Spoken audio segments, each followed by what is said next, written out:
look bad.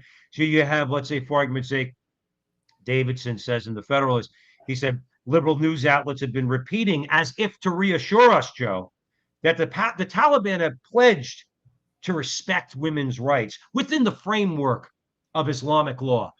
So this is just something I wanted to talk to you about. What does that mean, Joe? I don't get it. Like, because within the framework of Islamic law, if they don't wear a burqa, they can maybe get shot. Well, I would laugh. Or I arrested. laughed at some of those press conferences. They'd say something along the lines, "Will you respect freedom of speech?" It's like, do you realize who you're talking to? Like these, Right. it just shows, to be truthful with you, how out of touch people are. Like you're talking to people who are savages. I mean, I heard every woman from the age of 15 to 40, if they're not married, has to marry one of the fighters. Has to. Right. Right. So they Women could can't breed. leave their house unaccompanied.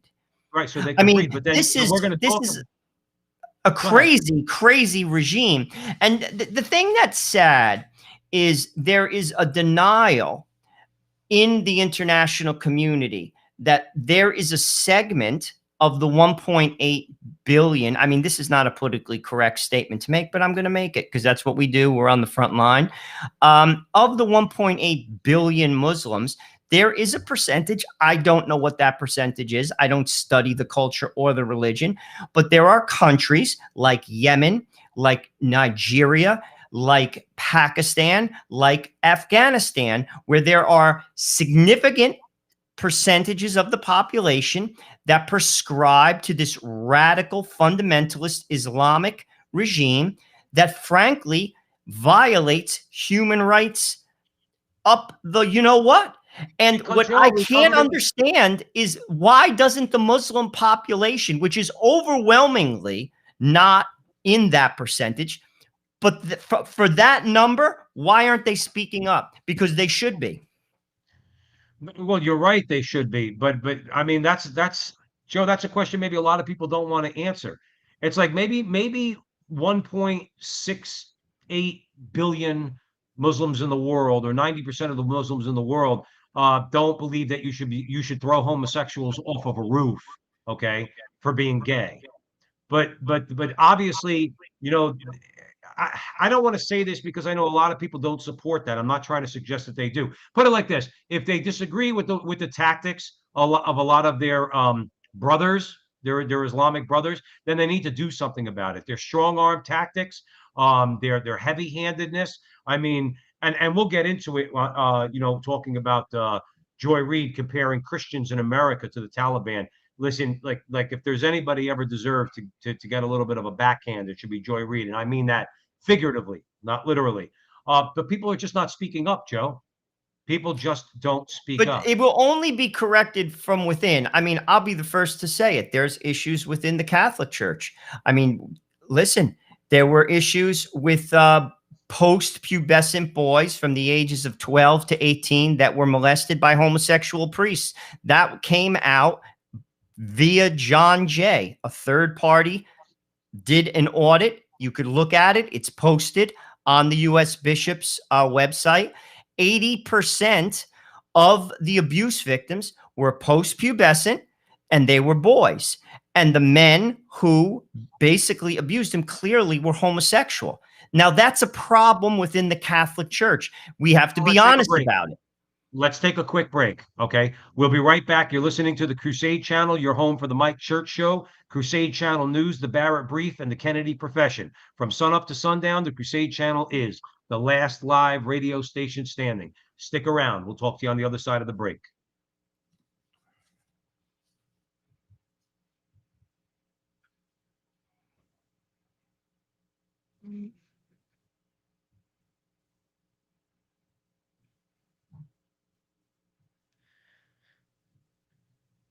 Welcome back, everyone, to the front line with Joe and Joe Pasillo and Joe Resinello, and we are way in the breach on the Crusade Channel, always on air and always online at crusadechannel.com. So yeah, Joe, I mean, like that's one of the examples. Like you're talking about the media, they have no.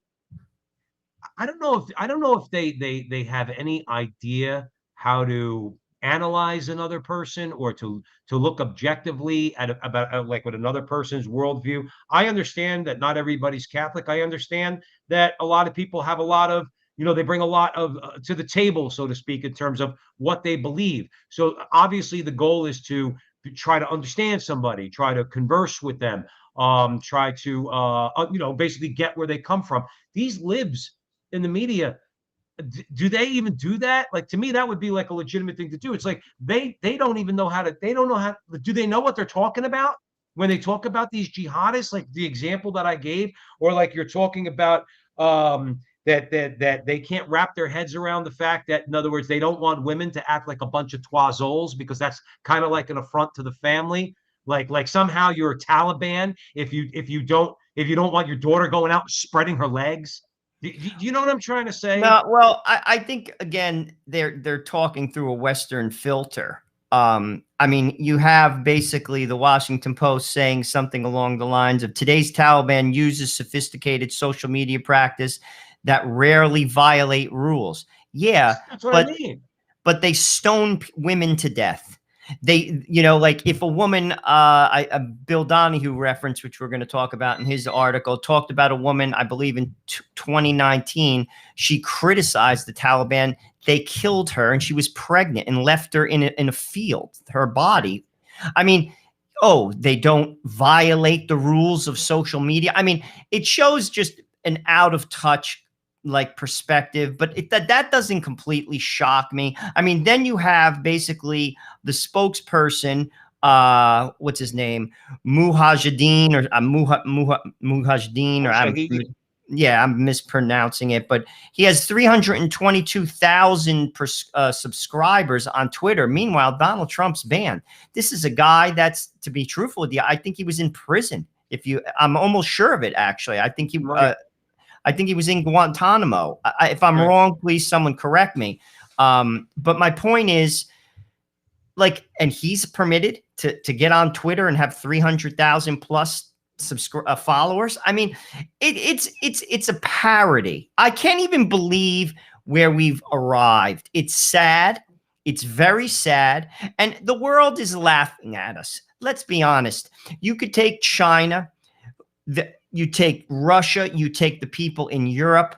We got a glimpse into Joe Biden. You see, this is another thing that I think that this is a very telling, situation. Now, Joe Biden went to that G7. He looked pretty foolish, but at the same time, it wasn't like the chips were down. He was just Joe Biden, Uncle Joe, stumbling and bumbling. But this was a crisis, a legitimate crisis. Here's a guy, he completely screws it up, and then he refuses to take questions. Right.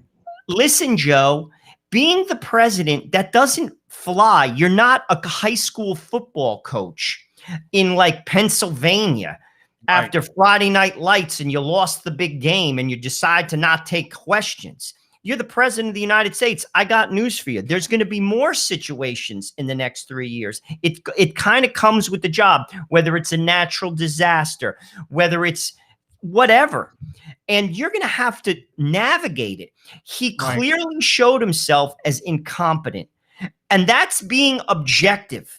This was a glimpse into his incompetency that, frankly, I think shook the liberal media establishment as well as the DNC. And frankly, I think it shook the people who voted for him.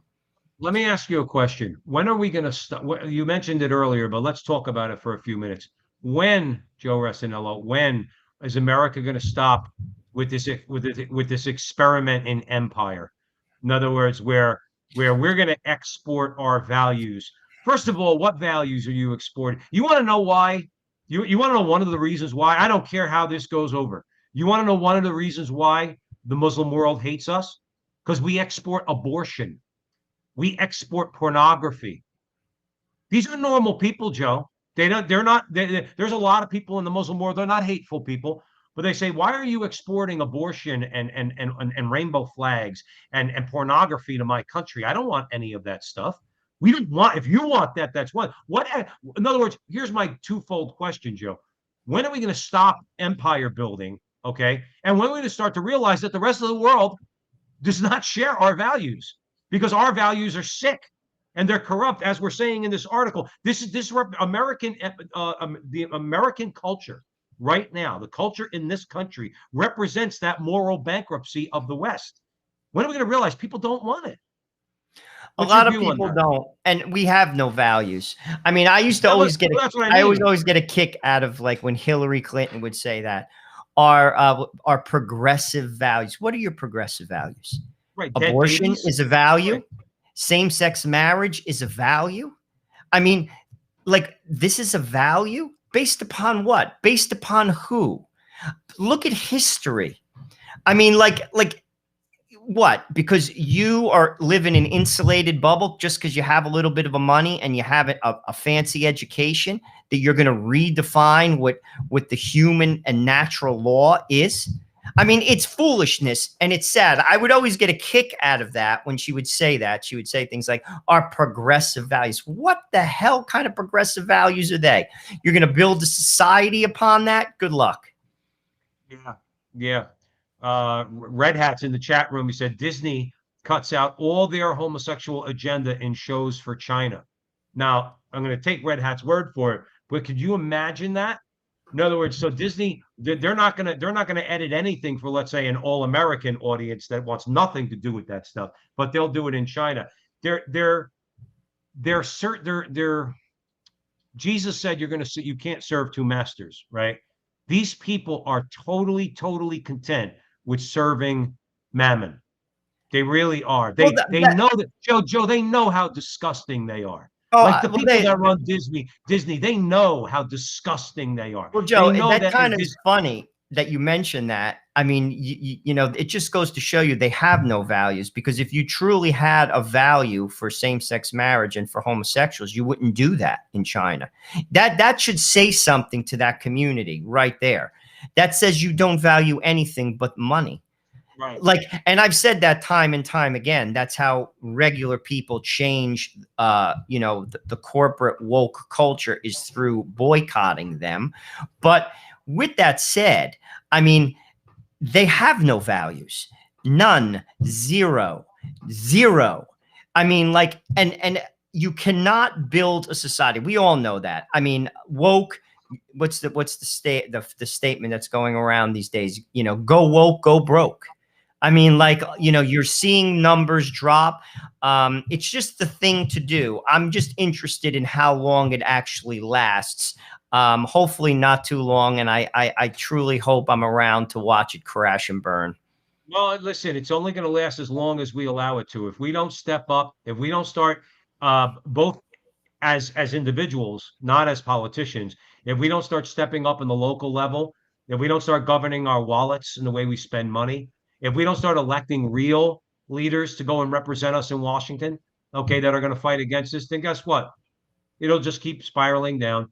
And eventually, on those ashes, as we've mentioned a million times at the Frontline with Joe and Joe on the Crusade channel, always on air and always online at crusadechannel.com, the out of the ashes, a new civilization will be rebuilt. But there will be ashes first. There will be. All right. And then they'll look, Joe, I've said it before on the show. There was no more greater an empire than the Roman Empire. It lasted 1,000 years. Okay. 1,000 years. It came to an end. It can't. And I bet you a lot of people thought at the time, well, what's going to replace it? Well, the Catholic Church had an answer for that, and they built Christendom that lasts another 1,000 years till Martin Luther decided he wanted to cause some trouble in 1500, okay, or 1517. The fact is, the church knows how to do it, but maybe we have to have the ashes first. You know, got to have it. The edifice needs to come down, and then we can rebuild it from there. Well, you said something earlier that I want to just bring up again. You said ideology is obscuring reality, and leftist ideologies are acting according to the logic of self-constructed fantasy land. They are. It is fantasy land. And I think a lot of people see it. But sadly, people aren't grounded in anything anymore. That's both the Republicans and the Democrats. What do I mean by that? Is ideology has replaced religion. Political identity has replaced religion. If our country was grounded And I'm not just talking about Catholicism. I'm talking about Judaism. I'm talking about authentic, like Christianity. How about adherence to the moral and natural law? That's all. Absolutely. But we don't. You said something earlier. People live for mammon. Listen, I grew up where you grew up, in a place. We live near New York City. It is a money-driven area. I mean, even people, I hate to say it, who are not exactly the sharpest tools in the shed, a lot of those people, I grew up with them, they know how to make money. They have tow truck businesses. They have, own laundromats. They have no sophistication whatsoever. They know how to make money. That's what drives them. That's all they care about. I can't tell you how many people that I grew up with. That's the only thing that they cared about. And that's why this ideology just kind of slips right in. Until recently, where it's starting to affect normal people. What do I mean by that? The school board has gone completely off the rails. You have, trying to tell you that Johnny could play on the girls' basketball team, where normal people who would never have gotten involved are now stepping up because it's completely Looney Tune land. But before that, to be honest with you, they just overplayed their hand. But before that, people didn't care about abortion. Joe, I hate to say it, outside of even a lot of Catholics don't care. It's not it's sad, but you could talk to someone who's pretty level-headed on both sides of the aisle, and you could give them because I've done this, you could give them your abortion pitch saying, well, it's just not right. And they'll agree with you. They'll still vote on the Democratic because it's not a driver. People simply are not grounded in any form of religion. They're grounded in their own ideology. And that ideology, frankly, is to make money. And all they care about, because again, I'm speaking from experience, people I went to high school with, people I grew up with, they care as far as their front door. They don't donate money to people. They don't lift a damn finger for anyone inside that house. They could care less about anything or anybody except I want to make money. I want to have a fancy car. I want to have a beautiful house. I'll take care of my kids. Listen, and that's what's going on in New York right now. And just so everybody knows, I'm just asking for prayers, nothing more than that. But I have COVID. All right, I got died. My wife was diagnosed with it 2 weeks ago. She got over it. Now I have it. I mentioned that because even so, they're going to force, and I'm bringing this up for a reason because it ties into what you were saying. No, they're going to force us to get a vaccine. So I work in New York City, right? I was on a conference call the other day. I was singled out, not in a negative way. They didn't beat me up, but a main player in our corporation was on the call, and we were on the call, and the person said, "Well, I'm sure everybody in your place is vaccinated," and everybody around me kind of chuckled because they know that I'm not. All right. Well, we're going to be forced to get it. Going to be, and why? For the same reason that you said. They're not going to sacrifice any money. Their attitude is the states. This is the law. We got to do it. That's it. Too bad. If you don't do it, you're not coming to work. And tell the guests that too that come through the door. If you're not, it's just the way it is. In other words, they're not going to stand on any principle, and they'll secretly hope that this doesn't happen in New York. But at the end of the day, that's all they're worried. That's it. That's their only concern. Do you think that the person on the phone might have said to me, "Well, Joe, let me ask you a question. What's your objection to it?" In other words, maybe I could have told them about my heart and the fact that I got a problem with taking something that might have a negative effect on my heart. They don't care. They don't care. And if De Blasio turns around and says there are no exemptions, we don't care if you say your heart's going to explode. We're not giving you an exemption. Or you don't have to get the vaccine, but you're not going into that restaurant. You're not going into that nightclub. You're not going into that bar. And why? Those, and the businesses are all going to comply. They're all going to comply. Well, Joe, they're all just going again, along to it's get along. ideology. It's ideology. There is no principle to anything. Most people, listen, even within the Catholic Church, people don't adhere to the moral teachings. I mean, no one does it perfectly. I at least I like to think I acknowledge them as truth. But again, it's an ideology that people have embraced. It's become their religion. Period. I mean, it's political tribalism. It's their identity. And frankly, remember what Patrick Deneen said to us when we interviewed Patrick Deneen, and that'll be out soon at the Veritas Catholic Radio Network.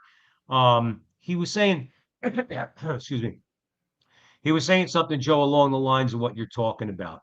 What were you just saying, Joe? no, just about how like political identity is their identity. They Right, have, that's it. They have there's no sense of like you're exactly right. I was going to say no sense of identity. That's redundant. Yes, exactly right. Because their identity is with their tribe. In other words, and we had spoken to him about, let's say, conservatives too. Conservatives do the same thing. They won't question anything. In other words, nothing whatsoever. You talk about boycotts with some conservative, or here's a good one, Joe. If you talk about government action that's necessary to shut down big tech until they come around and stop censoring us, okay? Conservatives in the Chamber of Commerce will have just as much of a problem with you than the left will for going after their comrades, because they'll say you can't have the government intrude into the free market. And our attitude, you and I and all the good people out there at the Crusade Channel, our attitude towards them has to be, screw you, creepo, because I don't want Dorsey. I don't want Dorsey censoring me anymore, and I don't want Zuckerberg censoring me anymore, and I don't want Google censoring me anymore. And you know that they are. You know that they are. So the thing is, I don't want that anymore. If that means I need to sick Ted Cruz on them and Rand Paul and Josh Hawley and a bunch of the good guys, okay, then that's what's got to be done. And screw you and your conservatism. Then, if you're going to tell me I'm not a conservative because I believe that government should act, well, then you're not on my side either. I'm not going to wait for Pinchai or Dorsey or Zuckerberg or any of these people to what? To all of a sudden grow a heart for their fellow Americans and let us have our free speech? No.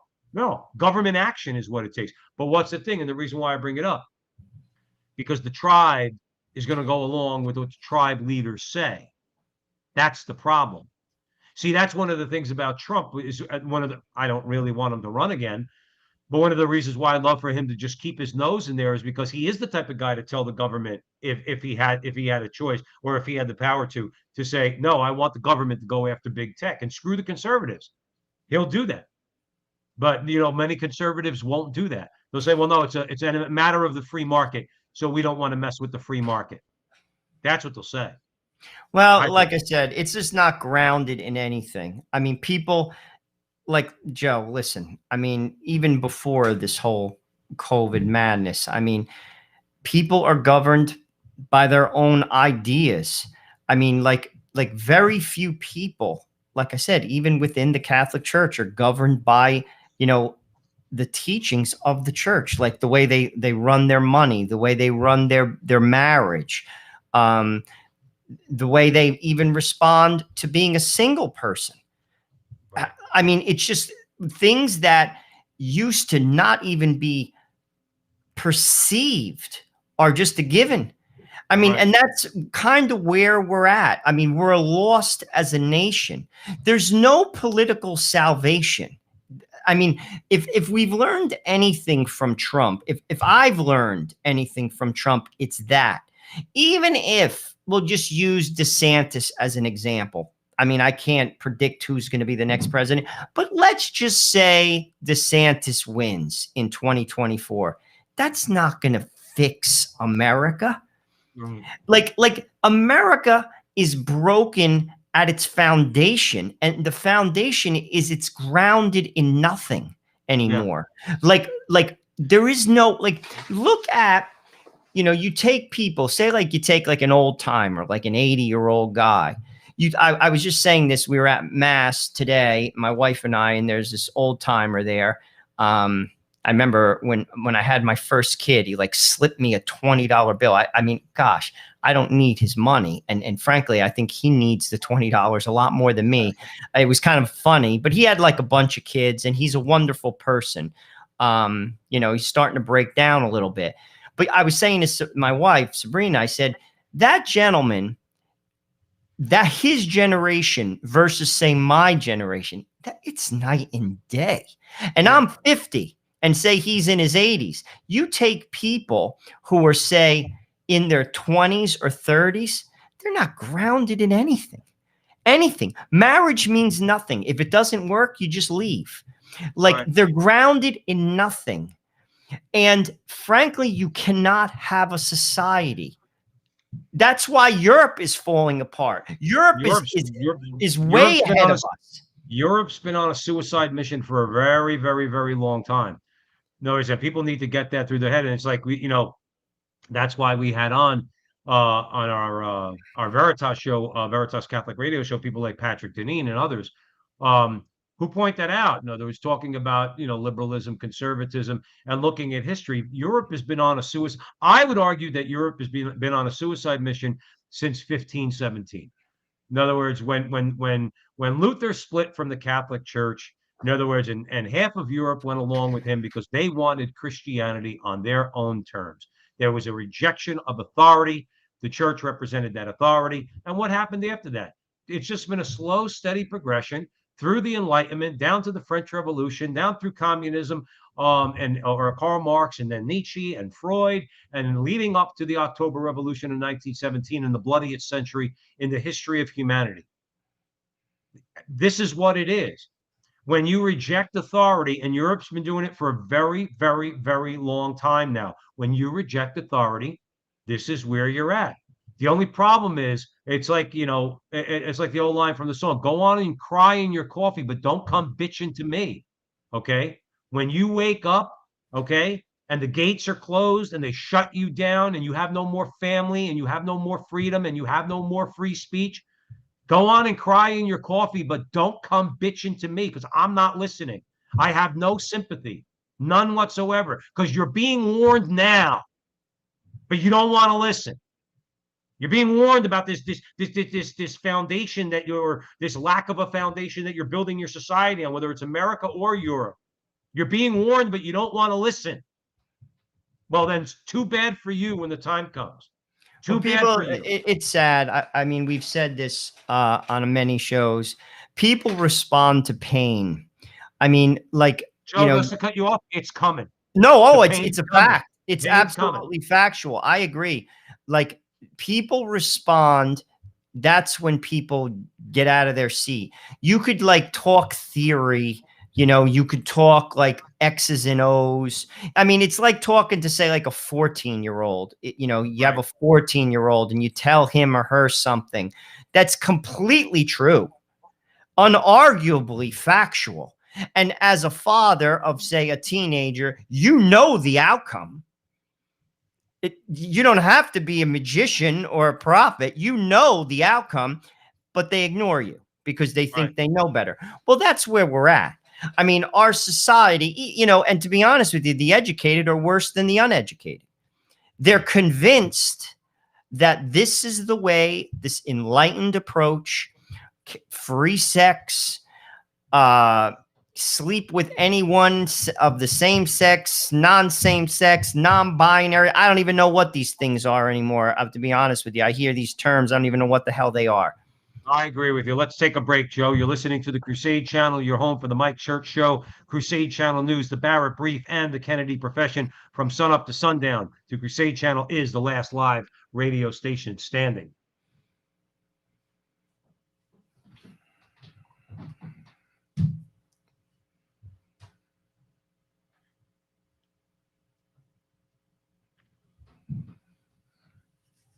Welcome back, everyone, to the Frontline with Joe and Joe. Joe Pasillo, Joe Resinello, and we are way in the breach on the Crusade Channel, always on air and always online at crusadechannel.com, the last live radio station standing. Make sure you join us in the chat room at crusadechannel.com/chat. Follow Joe and I wherever you find us on social media, Facebook, YouTube, the whole 9 yards, until of course, they shut us down. Hopefully, they won't, but whatever. Either way, we're out there. We're trying to get the message out. We're trying to spread the truth of the Catholic faith in our own way, our own, North Jersey style.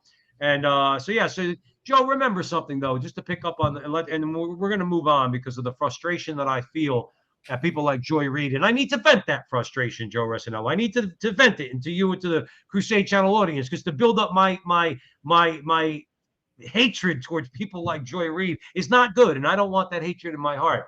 But you know when people wake up, Joe, when the daughter comes home and she tells the father, who seemingly in his heart he thinks he's an open-minded and liberal type of guy, but when the daughter comes home with her girlfriend and says, "Daddy, I'm marrying Jennifer," all right, or she gets pregnant and goes down to have an abortion, didn't let the father know, and God forbid, she gets severely injured or perhaps dies on the abortionist table. You know that happens. Women die in abortions. You know that. Okay. So what does it have to take? What does it take to wake people up? What does it take to wake people up? You know what it takes? It's got to happen to them. It's like the old saying goes, okay? Um, a conservative is a liberal who hasn't been mugged yet. You ever No, hear that? I hear you. I hear You you. know what I mean? I It's mean, got to happen people. to you, and then maybe you'll wake up.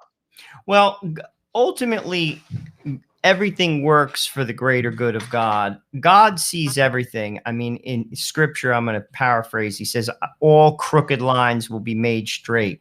All hills will be leveled. I mean, God uses everything, sometimes even the worst things to straighten out people and straighten out a society.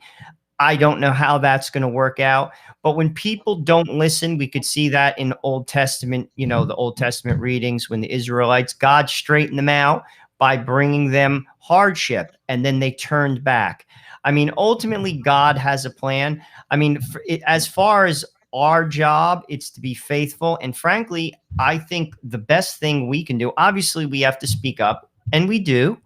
But ultimately, we have to show people a better way to live. You see, I personally think that's the most effective thing. People have to see, and some people will see it and still ignore it. And that's a fact. They'll see it and still ignore it.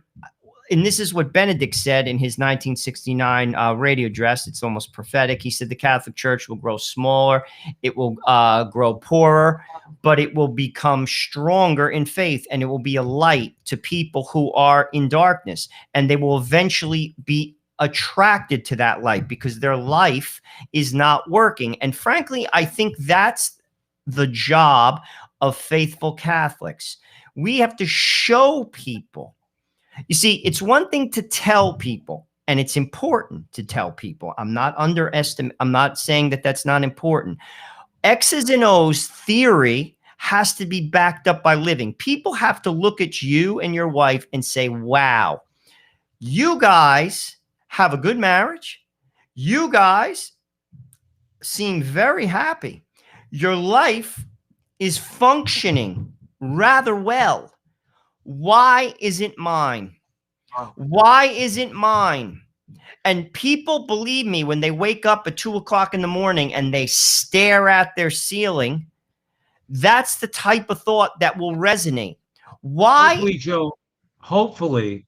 Now, I agree with you that we have to live lives of example.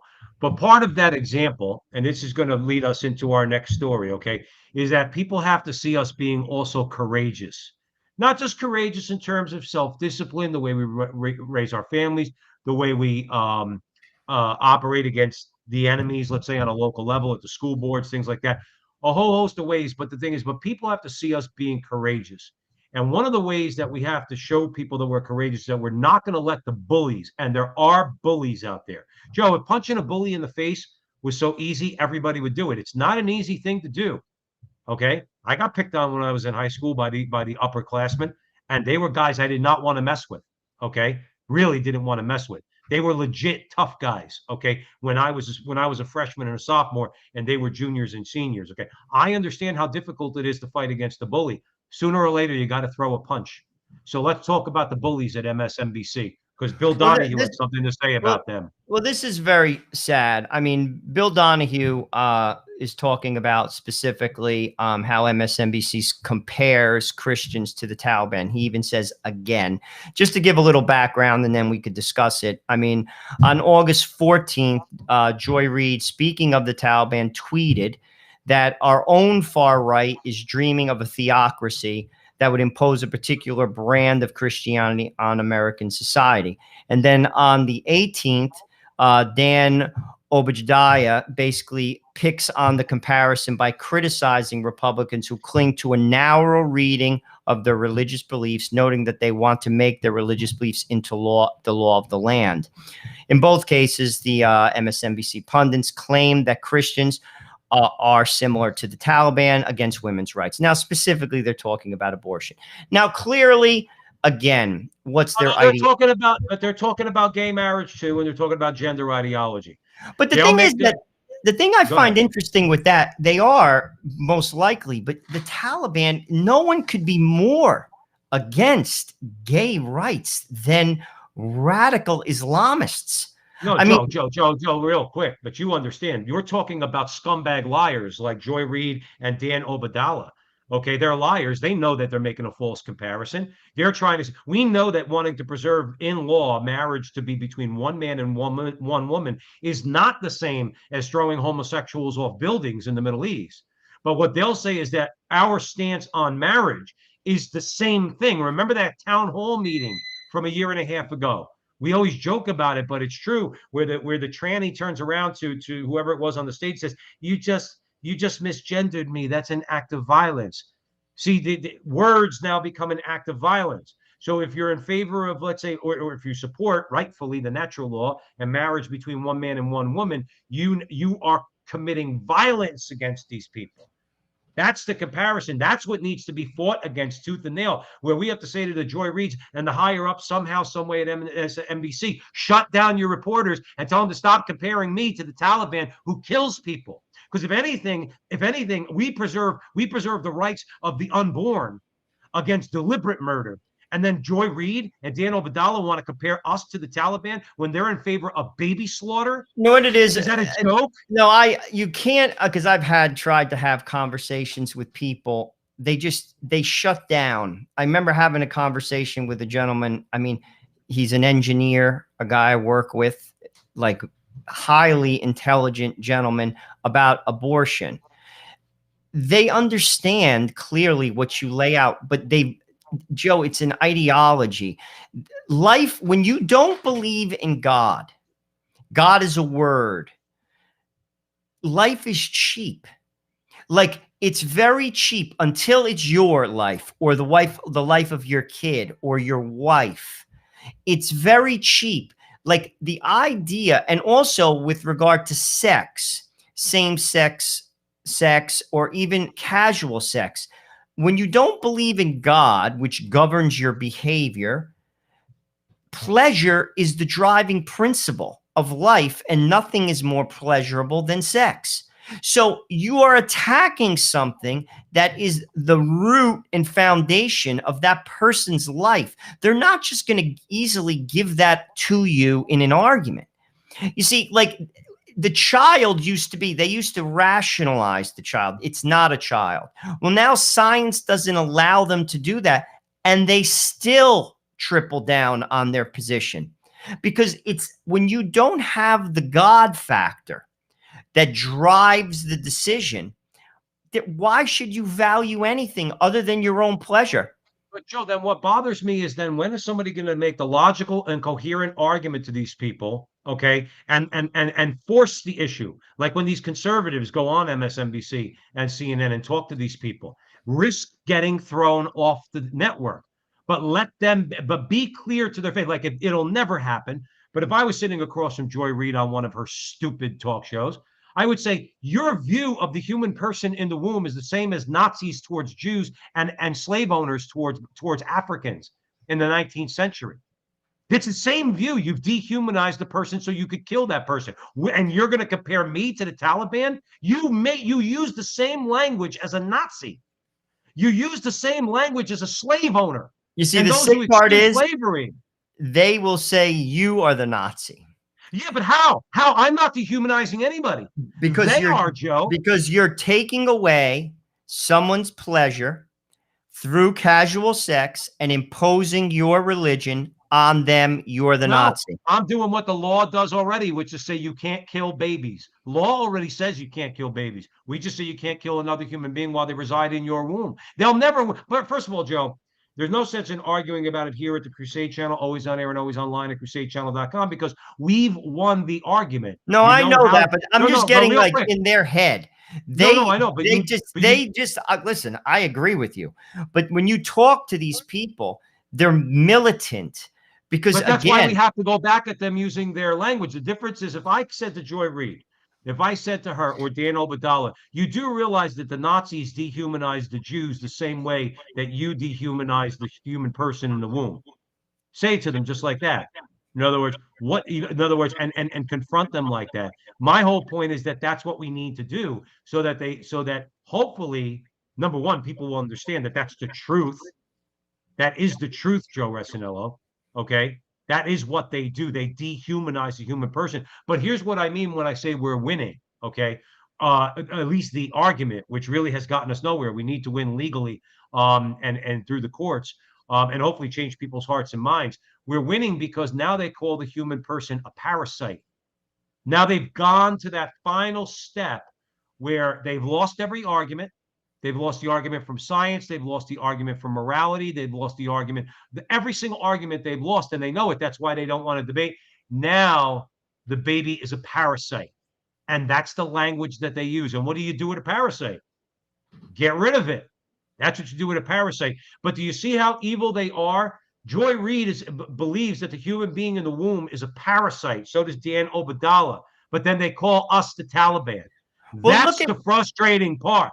I mean, I don't think there's anything a human being, even like you could take the greatest, debater, have all the facts, they won't accept it. I have had like more than my share of encounters with people, many of which I went to high school with, some of which, with the valedictorian of my high school, we would go at it. She got into 10 med school. She's a doctor. She's heads and tails more intelligent than I am, but her positions are so flawed. You could lay things out perfectly. There's nothing you can do to convince a person like that. Like I have learned through social media, like there's the person that's dug in, no matter how smart they are. It doesn't matter what you say. You might as well not even have the discussion. And then there's the person, frankly, that's ignorant. And that person too, you can't change ignorance in some cases because they're not open. They block themselves off. Ultimately, at that point, like a person like Joy Reid, it's God who will intervene with her. And she will either respond to him or she will turn him away because God loves her. And any person that is adamantly for abortion is broken from God. It doesn't matter who you are, rich or poor, smart or stupid. If you are adamantly for abortion, you're not in communion with the God of love, which is Jesus Christ. You're not in communion with that person. So ultimately, that militant, angry person, there is nothing you can do other than, frankly, is to pray and fast for them. There's nothing you could say. You could say it perfectly. All you could do is demonstrate to them by your life that your life is wrong. And look at my life. Not because I'm great, because God's grace is been bestowed on me, because I've allowed it to be in my life. And maybe you'll change. I hope you do. Because if not, your end will be a bad one. Yeah. I mean, it comes down to that. Ultimately, listen, while there's breath, there's hope for all of us. But here's the deal. When you die, your chances are up. You know what I'm saying? Like there is no more hope after you die. You can't have that side conversation with Jesus and say, well, wait a minute, Jesus, before you go, let me talk to you a minute. I really didn't see it. There's no side conversation. Well, in fact, you know what? It's interesting that humbled me a little bit when I heard it was the testimony. You probably remember Father Stephen Shire. You know Father Stephen? I don't actually, but if you talk about it, it may strike a chord. I only bring it up for this reason to talk about like what you're able to actually say to Jesus at your judgment.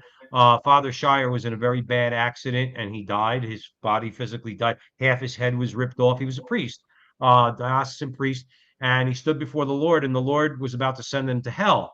And the reason why I'm bringing up this, and Our Lady stepped in, and said, let me have him. And Jesus gave Father Shire to Our Lady, and Father Shire had a real severe like change of heart conversion after he recovered and everything else. My point is, he made a point. He said, when you sit before Jesus, or when you kneel before Jesus at your judgment, he's telling the story. He goes, you don't say anything.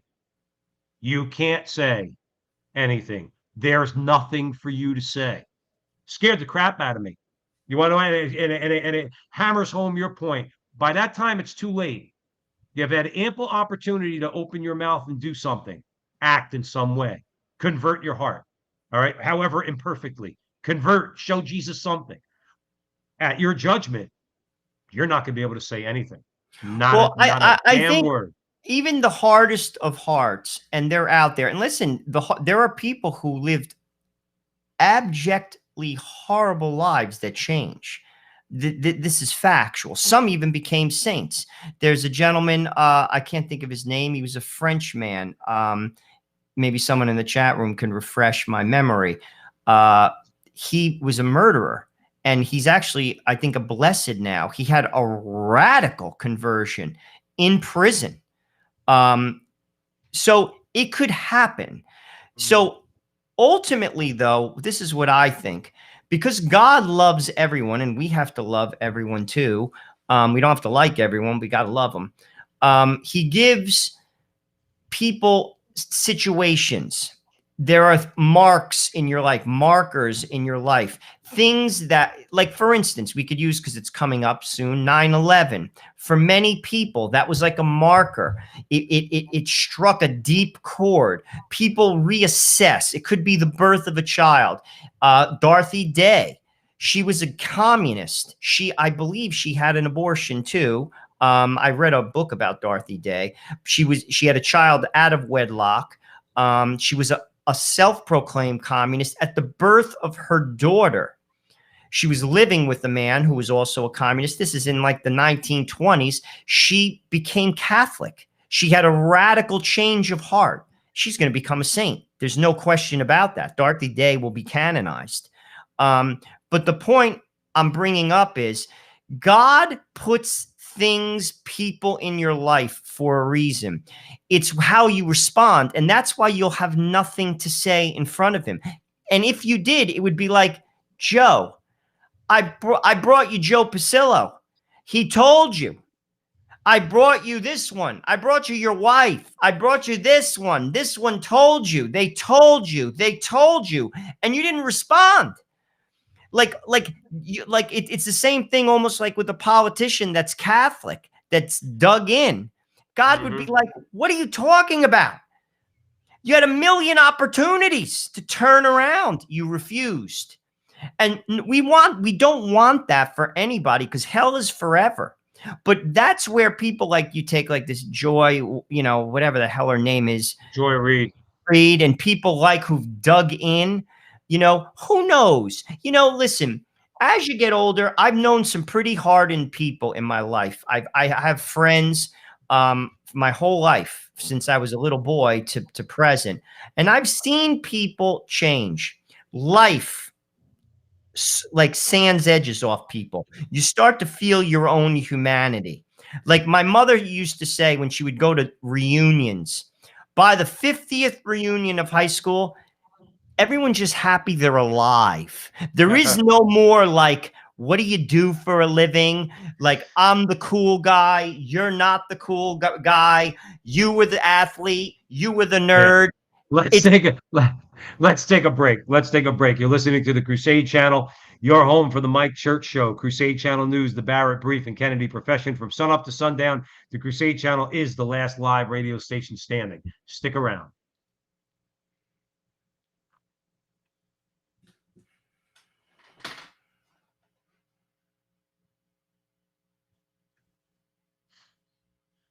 Welcome back, everyone, to the Frontline with Joe and Joe. Joe Pasillo, Joe Resinello, way in the breach on the Crusade Channel. Always on air and always online at crusadechannel.com, the last live radio station standing. Joe, at the end of the last segment, I was chuckling in my mind. It's like nobody talks anymore about, what school their kids are going to. Now they're talking about how many doses of Geritol they have to take. Well, yeah, I mean, like there is no more of that, and I you're talking about like which arthritis medicine you take as opposed to the arthritis medicine your friend takes, because that's what life comes down to. It's like, which doctor you to go to because your ass hurts, whatever. yeah, I mean, Yeah, but I mean, life has a way of like, it humbles you as you go through life. I mean, like I've seen that life will humble you, and hopefully you respond. God uses all those things in life. Nothing is wasted in life. And you hope and you pray. But my point that I go on this tangent with a woman like that, there's nothing anyone can say. You're not going to, Joe, it could be the best argument on the earth. And I've had them with people. Like they're so dug in. And frankly, you lay it out, it's irrefutable. There isn't a hole in what you're saying. They don't buy it. They don't buy it. All at that point, I'm going to be honest with you. At that point, it's more how you react to them. You treat them with the dignity they deserve as a human being. You pray for them, and hopefully, God willing, they change. And this is what we're going to talk about in the next segment with Anthony Esolen. Either way, the truth will win. You see, this is the thing that boggles my mind, as I get older. People double down and triple down on bad decisions. Ultimately, if you do not side with the truth, which is Christ, you're going to stand in front of him, whether you acknowledge him or not. Like, there's no getting around it. It's like gravity. There's almost to come to that. There's no getting around the fact that one day you will stand before God. Everyone, acknowledge it. Change your life. Strive to do good. Ask God for grace. No one does it perfectly, but it boggles my mind when I watch people who have miserable lives and they refuse to change, and their lives bear no good fruit. They're clearly miserable. They have made bad like error after error after error, and they continue. That saddens me. I can't understand it. I don't say I do it perfectly, but I'm going to be honest with you. It's the saddest sight I've ever, like when I see that, I'll be truthful with you. I can't get over it. Joe, the fact is that there are many, many, many people in this world, and that's why when you hear arguments like, well, don't all people go to heaven really at the end of the day? No, they don't. And the reason why is for the reason why you just said.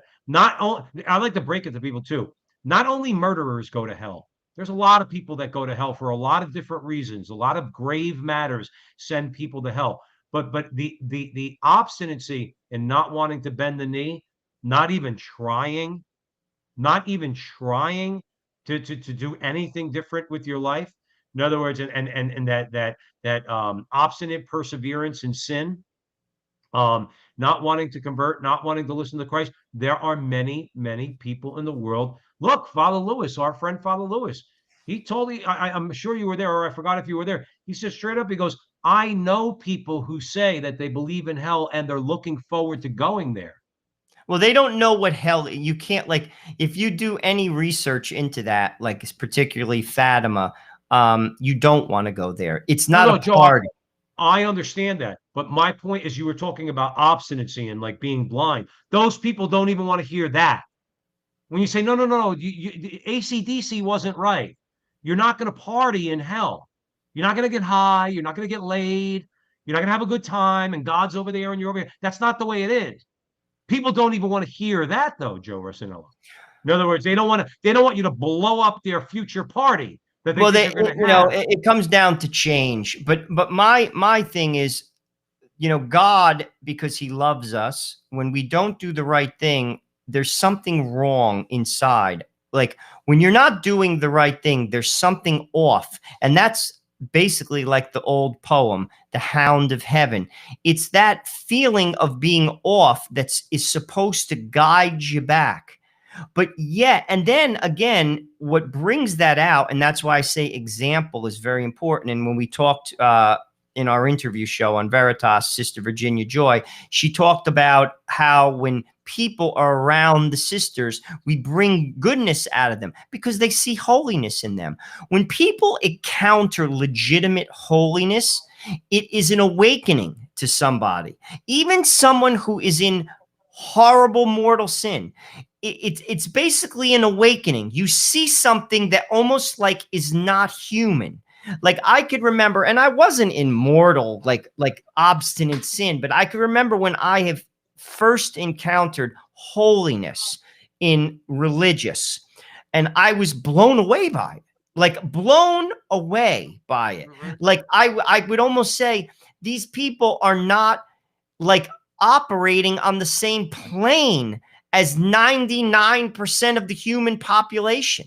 And that's why holiness changes people. And I always say this in my social media. That's why saints change the world. Someone has to encounter something that they say to themselves, damn, this person is fully alive and I am not. And Right. it's as obvious as the day is long. It's undeniable. You see, that can trigger a conversion. And that's why, to be honest with you, someone like Joy Reid, who is obstinately for abortion, I mean, which is clearly a mortal sin, embracing something, she needs to encounter that. Society needs to encounter that. They need to see that in families. Like I'm telling you, that triggers something in somebody.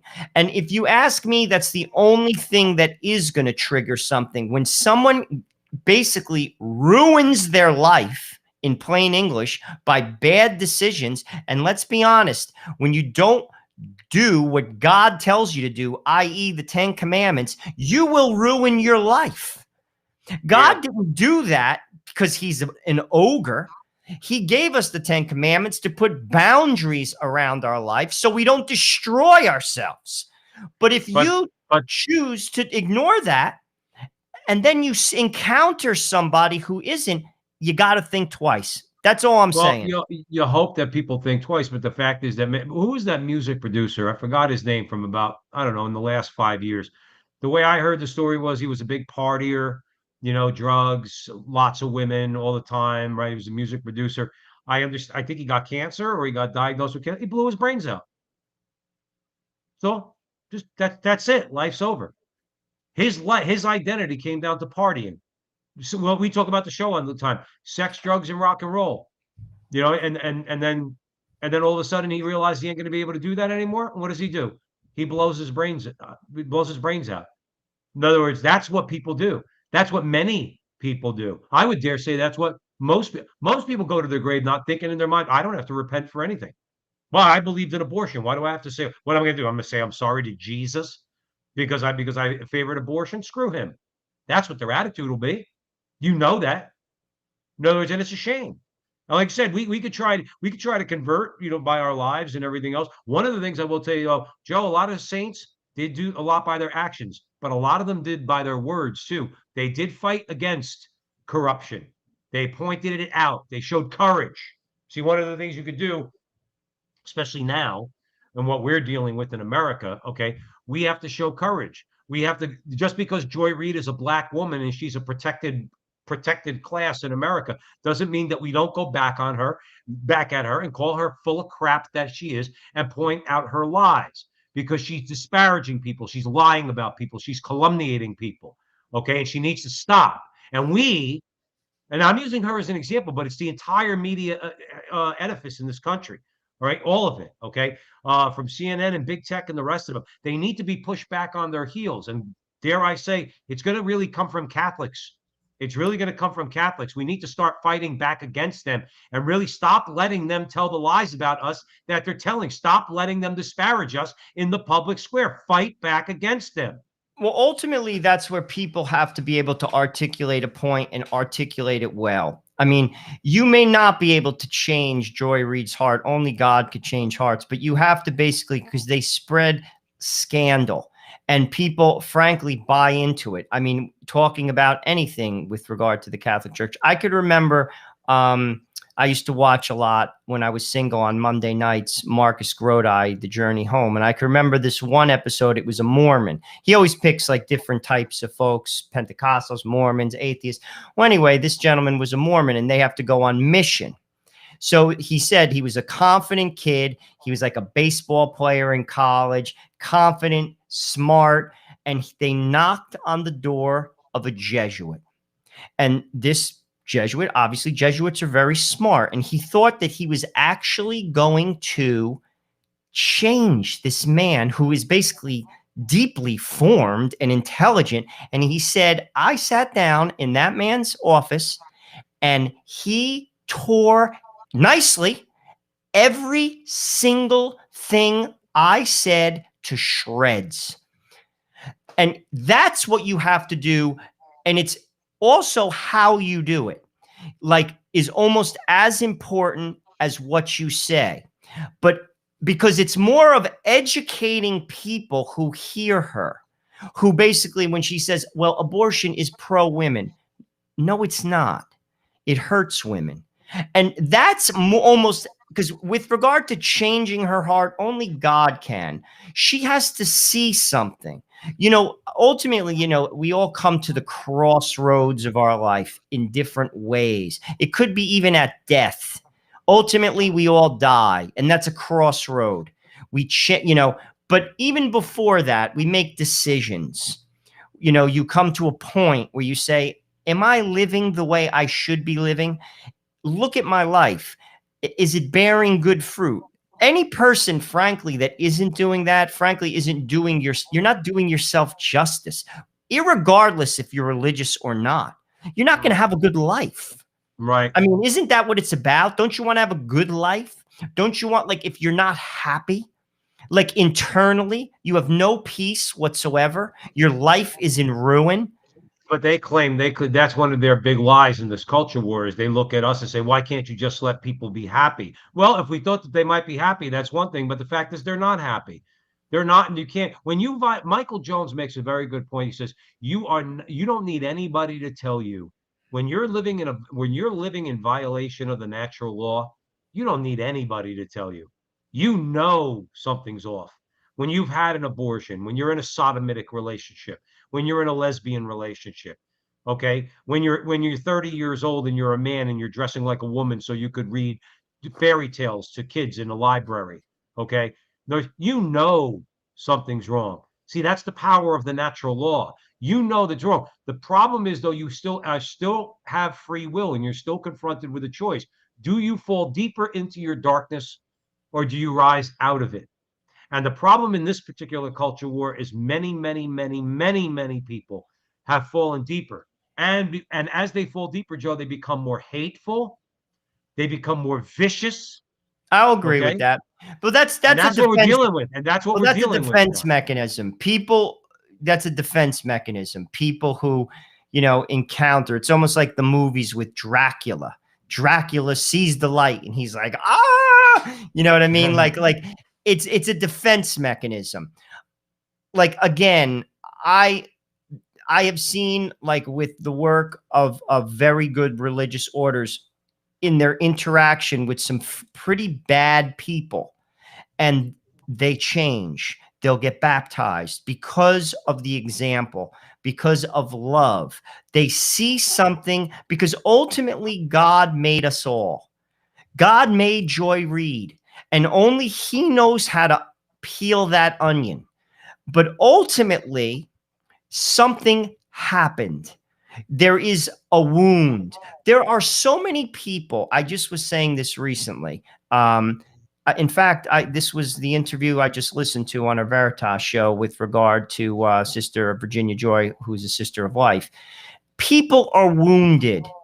You know, many of those people are successful. They're wounded. There's an old B movie with Kevin Spacey. I think it's called Swimming with Sharks.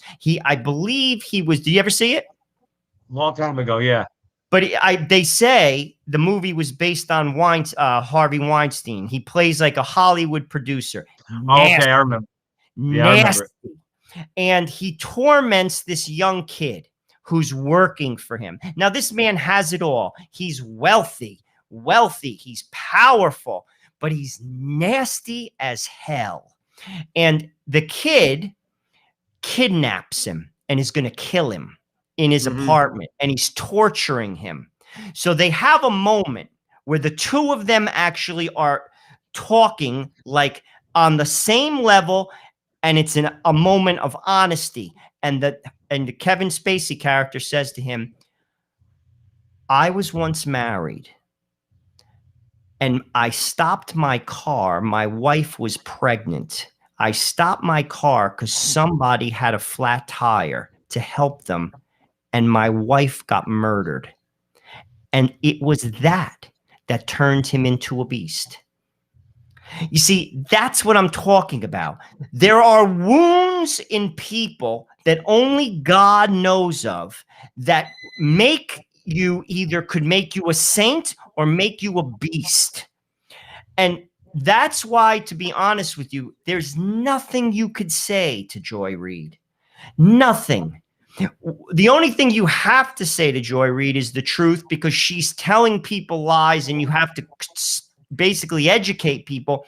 But as far as the society, the change can only come, if you ask me, through love, a loving example, and frankly, through what people see. That's my thought.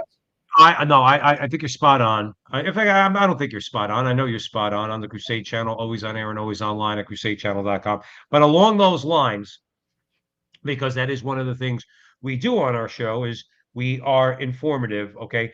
And you're right. The only thing, at least right now, we could do as far as Joy Reid and people like her, Dan Obadala, and the rest of the horrid crew in the the mainstream media. Just very quickly, Donahue breaks this down, so all of our people out there know exactly where Joy Reid and Abdallah are going with this. So obviously, we're Taliban, Joe and I, and the rest of all you good people out there. We're Taliban because we are opposed to abortion. We are opposed to the reauthorization of the Violence Against Women Act and our opposition to the Paycheck Fairness Act. And just very briefly, this is only for information. You can go look it all up yourself, because we want to move on to Anthony Esselin and his article regarding abortion. We all know the deal. You can't kill babies. That's number one. Opposing the reauthorization of the Violence Against Women Act because it redefined domestic violence to mean wholly, WHOLLY, nonviolent acts such as verbal or emotional abuse. Now, I'm sorry. Okay. That means that if I say to my wife, I'm not taking out the garbage, that could be considered an act of violence. No, you cannot have that in the law. Okay. Violence is violence, and it should never be committed. Okay. But see what the left is trying to do there, Joe? They're trying to monitor speech. They're trying to regulate your speech. Okay. So they basically a person could say, well, my husband says that whatever, I keep the air conditioner on too much in the summertime. He's committing violence against me. That's the type of nonsense they want in the law. So that's why we're opposed to that. And women earning less than men. But Donahue, and so, Joe, here's a lie that we have to really blow up all the time. Donahue, so many other people have pointed this out, okay? In general, women earn less than men because they are more likely not to work dangerous jobs. They're more likely to work part-time. They're more likely to turn down overtime and more likely to turn down promotions, all of which reflect a woman's choice and have nothing to do with discrimination. So there's your Taliban. There's the example of your Taliban, okay, your Christian Taliban in America, because we oppose those things. But obviously we oppose them on very solid grounds. Even if we couldn't oppose it on solid grounds, okay, to compare us to the Taliban, to me is an act Well, of it's insulting. distraction that we should not allow to stand. It's insulting. And I just want to, Tom Gugliotti, it was very nice of you to say that in the chat room. Thank you. It was very kind of you to say that. But I just want to say one thing more about wounds. When we bring our wounds to God, we get healed. I want to stress that, because it, like, I want to just say one more thing about it, Joe, because I think it's important. Like, you know, when you're a kid, I used to drive. There's a picture on my Facebook page. One of my old neighbors, big wheels. We used to have a gang of us. We used to ride big wheels all over the neighborhood, and you fall and you hold on to your knee. You're hurt, and your mother comes, and you're like, you don't want to show her what happened. But then she pries your fingers open and she sees your wound. So what does she do? She puts hydrogen peroxide on it. She cleans it up and it gets healed. We're like that as people. The healthiest people in the world. Someone said in the chat room, we all have wounds. Yes, we do. My father used to say that. No one goes through life unscathed. But when you bring your wounds to God, you get healed. You see, it's that simple. God understands this, that life is hard. All you have to do, and where do we go? Our mother is the church. Go to confession. We've all done things that are bad, some very bad things, and you get healed. And your life will change. Joy Reid and the likes of all of them, if they see goodness, can change. They have to see it. And we have to show it to them by being changed through grace and the sacraments. It can be done, and people have done it. And that's, I believe, the role of Catholics, the salt and the light in society. That's our job, to do it. I watched a great movie on Saint Charbel, how when he would go to confession. It made me think he was so holy as a person. He would go to confession.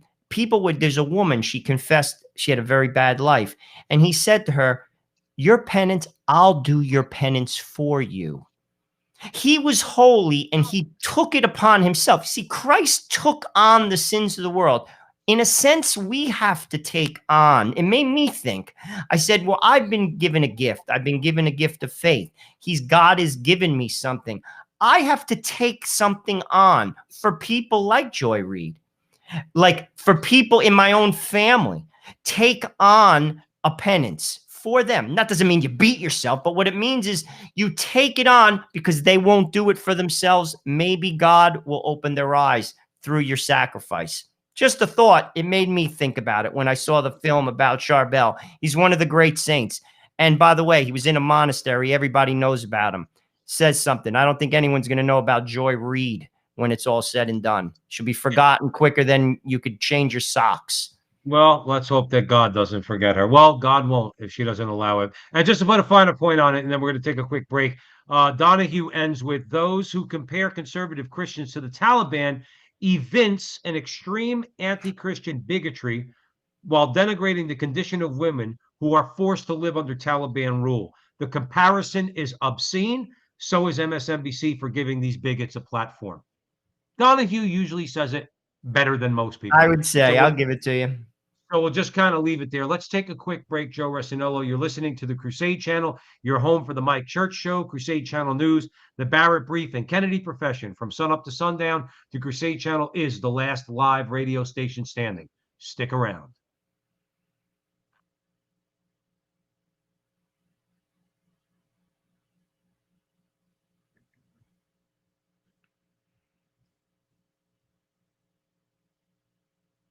Welcome back, everyone, to the front line with Joe and Joe Pasillo, and Joe Resinello. Way in the Breach on the Crusade Channel. Always on air and always online at crusadechannel.com, the last live radio station standing. Remember, the chat room is open, the only social media out there worth actually socializing in, at crusadechannel.com/chat. Just want to mention, if you'd like to support Joe and I, drop in a few bucks. You can help us out financially.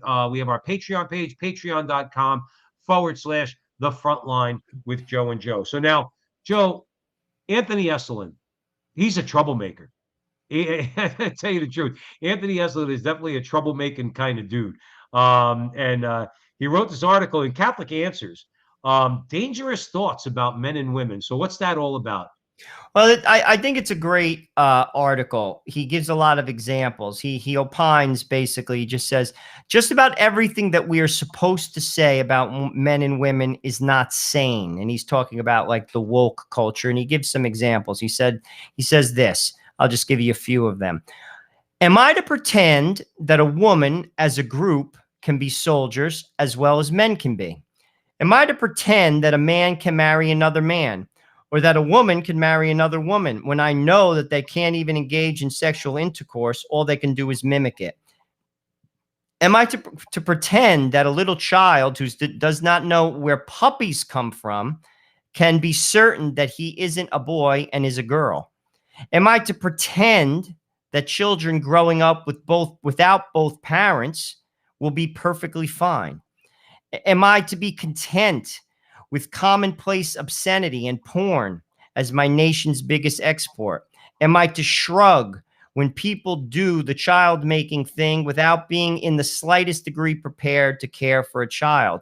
So we go on pretending, or rather sullen and dismay on our way to perdition. He's very true in what he's saying, and sadly, adults do pretend that, and we see it. We see it in our neighborhoods. We see it in our friends. We see it in our family. Ultimately, all those things lead to a dead end. We all know that to some degree. All of us in life. I mean, I've known some people that got it right from the beginning. I mean, there are some people literally, they were like altar boys from the very beginning. They just always were on the straight and narrow. But most people don't roll that way. You know, they make mistakes. The key is to learn. And how do you learn from things? Anthony Esolen, I actually have one of his books I just bought. I think City Coming from Ashes or Ruin. I just purchased one of his books. Anyway, I mean, he grew up in northeastern Pennsylvania, blue collar family, and he had a good family. 9 times out of 10, people who come from a good family, 9 times out of 10, because you see the example, you know what love is.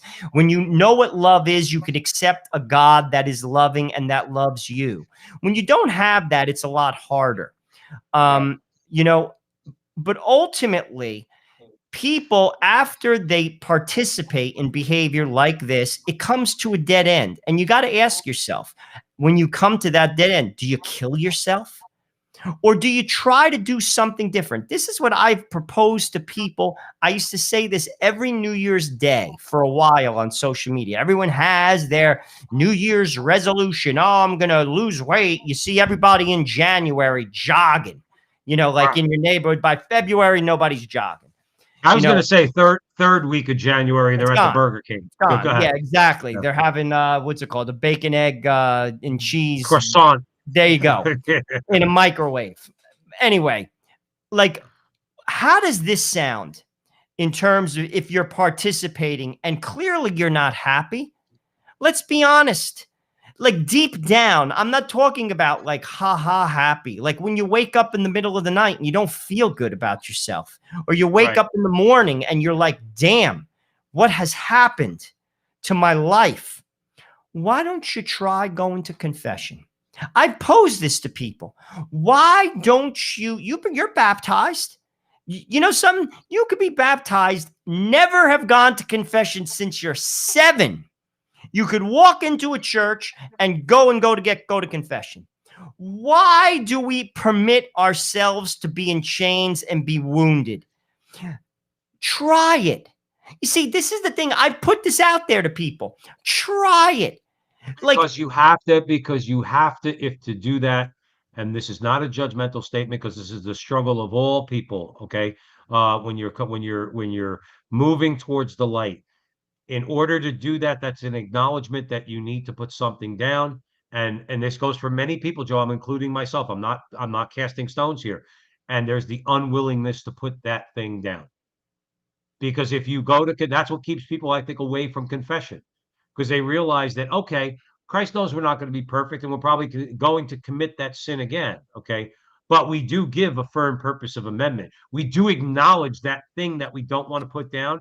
We don't want to put down. That's one of the problems. That's one of the problems that people. And again, that's a struggle. That's part of our struggle with concupiscence. That's our part of our struggle, with sin. Is that we embrace our sin. I mean, take any person who's, let's say, for I would say, quote unquote, sexually liberated. Okay, until they fall far enough. Okay, they don't want to put that down. They don't want to say. They don't want to hear anything about getting married. All right, and having kids. Okay, and being chaste if they're not married. They don't want to hear any of that. No, no, no. I can't go to confession. How am I going to go out and get laid tonight? No, I'm being serious. No, I get it. I'm being serious. But it's not that's where the X's and O's don't work. It's the pain of your life. Like, because God in his goodness allows your life to stink when you choose these things. And it does. Yeah. Listen, I'll be honest with you. I see people, I know when I see people who are full of joy, there's a light and a spark in people's eyes. Like, you ever see the light in a child's eyes? Well, I've seen that in adults. I have. It's one of the things, the tests that I have with people is I look into their eyes. Like, if you ever see Charles Manson's eyes? He looks like a maniac. But I have also seen nuns and priests and lay people, for that matter. There's a glow in their eyes. They say the eyes are the windows of the soul. Like, when you're not right, you don't have that. You know it. You know it when you're not right. That's why I'm saying it's not my words. It's clearly your way isn't working. Joe, let me cut you off there for a second. I want to, because we got to talk about this. And you're a bit more optimistic about people than I am. I'm not gonna lie, and you're probably right. In fact, you are right. But here's what we're up against. Let's bring it back to the culture war for a second. Now, you're talking about the individual, okay? The person who comes to the end of themselves, the person who reaches up to God. But now, what do you do with the person?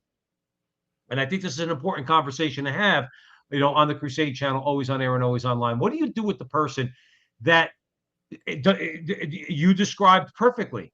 They know exactly what they're doing. They know that what they're doing is wrong, whether it's living a sexually liberated lifestyle, all the attendant consequences, like, several abortions, whatever the case might be. You could probably throw some drugs in there too, because that's all the rage now. Okay. What do you do with that person who's not living or is living detached from reality because they think that they're actually achieving some sort of happiness by living this way? And then in that, they want to then promote that, what they do in their life, throughout society and through the law. Now, you have to fight that, obviously. But this is where, real quick, this is where Esselins, this is what he's talking about. He says, unreality. Now, this is an important line, I thought, okay? Unreality must be backed up by power. And the more insane your demands are, the more power it will take to get people to go along. Every school, every library, every film and television show, every municipality, every landlord, every business, every church must agree. Even silence is a threat. The purveyors of the unreal must fear that behind the mild and sad look in my eyes, though I say not one word, gleams the truth. You are a man, not a woman, and you're a woman, not a man. Notice, now the point is, again, Joe, agreeing with you that in a person's personal struggle with sin and their journey towards Christ and salvation, that's one thing. He's talking about that too, but he's talking about the people who then fall to the level you're talking about, Joe, and they have no intention of repenting. Not only do they not intend to repent, they intend to take their bad ideas and, using power, impose it on the rest of society. That's where the danger clearly is. We have to fight against that. The problem in our country is in Adams, John Adams, founding father, I think, hit it on the head. He said it doesn't work. Our society, our government will not work with amoral people. That's why religion is important. You see, our society is no longer a moral society. Like in a perfect situation, it's like a father in a house. The father is the rudder. You're supposed to guide the house, and the direction a father should guide the house is to heaven. I'm guiding my children to heaven. That's my job. My wife's job, I have to guide her to heaven too, and she has to guide me to heaven. That's what the vocation of marriage is. We're helping each other to get to heaven. Our society, if it was healthy, we would have leaders that were doing that. And the job of a leader is to say, just like the job of a father is to say, if you're doing something that is not good for the society or for yourself, that person has to correct it.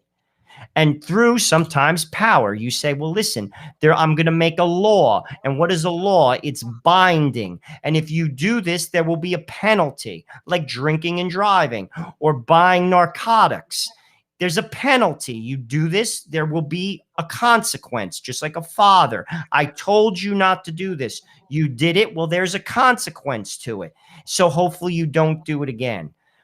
But and clearly that's the job of society. And that's one of the things we talked about with Dr. Deneen, how the left basically does not want anything imposed upon it. The idea of authority is a foreign, everything they push back on because somehow that authority is coming from a bad place. As if a father doesn't love his son. I tell this to my children all the time. I will never say anything that will hurt you. Ever.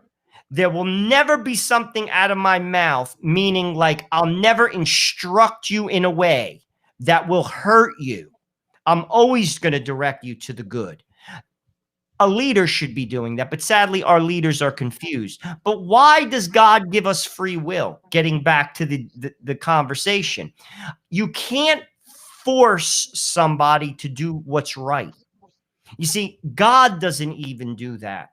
You see, that's what our society misses. That's the value of religion. Religion guides people to the good. You see, if I was forming a society, if I was a founding father, obviously I'd want it to be a Catholic society, but I also am a realist and not everybody is going to come into the Catholic Church. I wish they would, but let's be honest, even Jesus Christ didn't have that success. People rejected him. He was God. They're sure as heck not going to listen to me if they didn't listen to him. But I would permit religion. Those who don't are missing it because man needs God. And God is the rudder. But God permits you to choose. You see, you can't force your will on somebody. You see, ultimately, societies that do that, you replace one totalitarian leader with another. It doesn't last long. You have to allow a structure whereby people figure it out for themselves. And religion does that. That's why Christ taught in parables. He could have told the people what was the right thing, but he told them a relatable story. And in that story, they could figure it out for themselves because he knew enough that a good teacher gives you the room to figure it out. And I'm not going to tell you. And that's what a healthy society does. But we don't have that anymore. Our society is sick. It's amoral.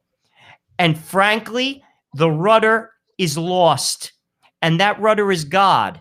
And until that returns, Joe Pasillo, I got news for you. The society is going to remain sick, and there's no politician that's going to fix it.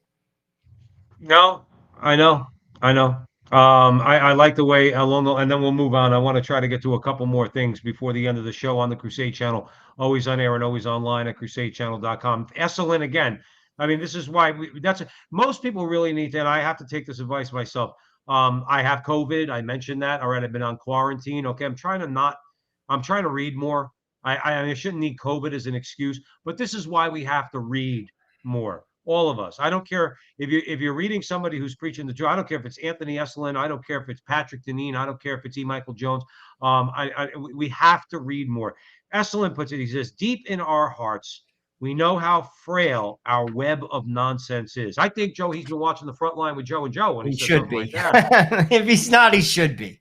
But he says one good cold puff of the truth would cause it to shrivel and die, talking about this web of nonsense. May God in his grace bring that truth to our souls before now this is the key, before an unforgiving nature brings it down upon our heads. Either way, the truth will win. It's like you always say, Joe. In other words, you don't believe in gravity, go jump off the roof. Okay. If you don't want to listen before the consequences happen, okay, where he's saying, may God bring his grace to you and bring that truth to your soul. But if you're not going to accept that grace, okay, what you're going to get on slammed down in your head is nature.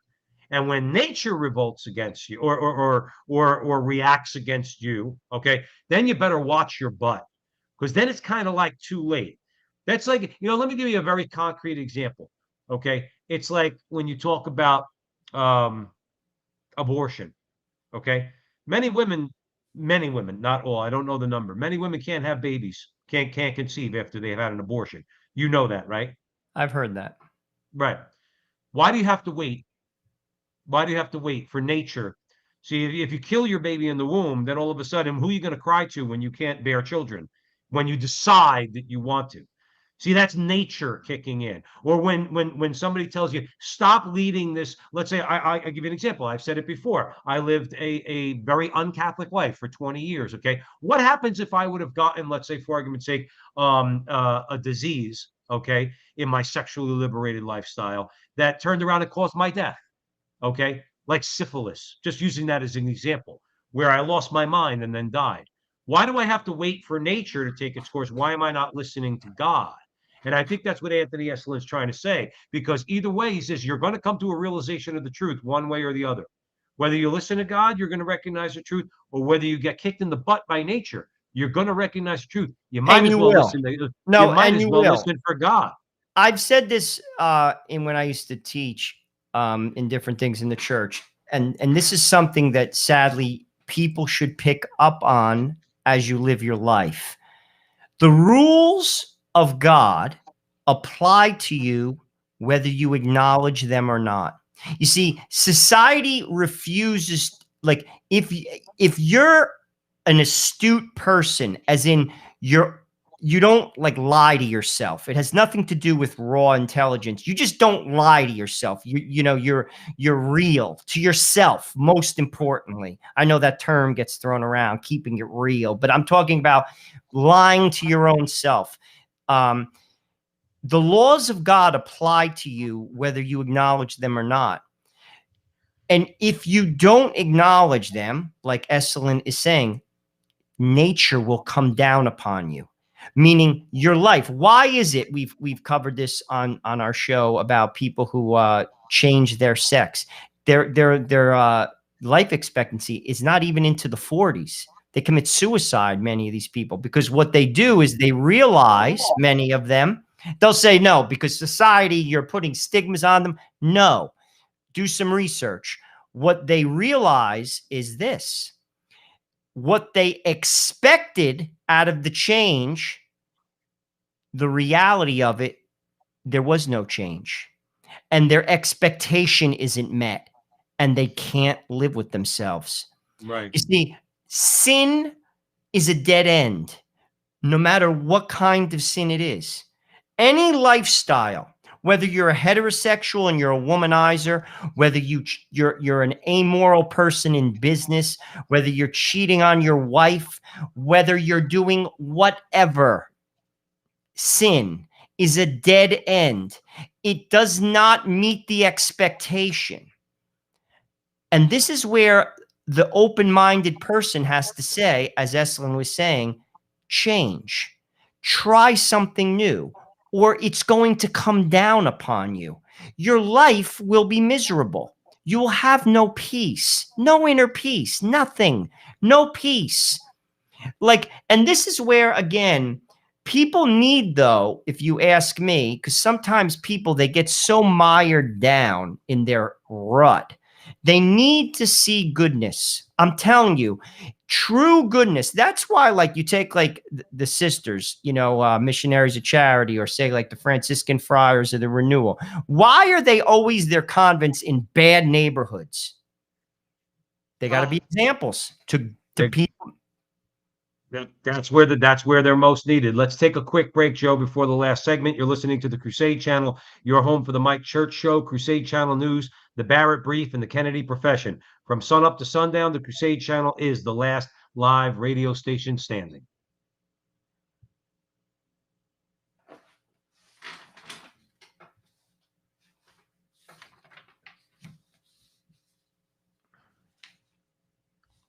Welcome back, everyone, to the Frontline with Joe and Joe. Joe Pasillo and Joe Resinello weigh in the breach on the Crusade Channel. Always on air and always online at crusadechannel.com, the last live radio station standing. So, Joe, let's move on. Great article by Anthony Esolen. And I think people should read it, even though we covered it pretty good here.